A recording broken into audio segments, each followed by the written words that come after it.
Okay. Okay, got it. Okay. Take 2. There we go.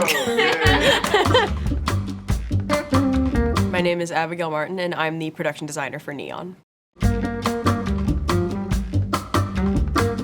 kind of go in with the mindset of everything's art if you say it is. No one in our department is really a painter. We've all kind of spent our lives being artists in some way, but none of us are painters. So I've had to become a painter in the past 2-3 months. There have been nights where I have not slept at all because the next day there is a painting that is in the scene and I need it to look convincingly like a hardcore does this for a living painter made it, and that takes me all night. I'm proud of majority of the paintings that I've created, and I have had moments on set where I've dozed off in the most ridiculous poses, and so the crew likes to take photos of me on the floor. So, yeah.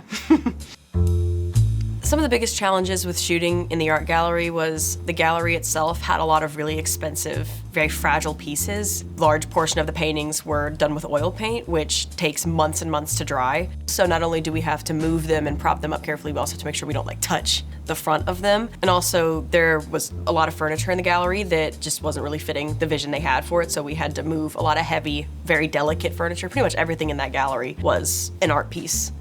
My favorite thing to build on Neon would probably be the talk show. When we first walked into the studio, you should have seen it before we did it all up. There was not a drop of color. When I first saw it, I was like, this has to be like a magical dream world talk show. This has to be super visually popping. Me and my art team just kind of had to go crazy, getting the curtains and the retro lines painted. The curves of those lines took hours to get looking decent. Me and Haley Cleary, she was my art director, 8 hours each. But the finished product, I think, is really gorgeous, especially considering where it started, and I'm really proud of it.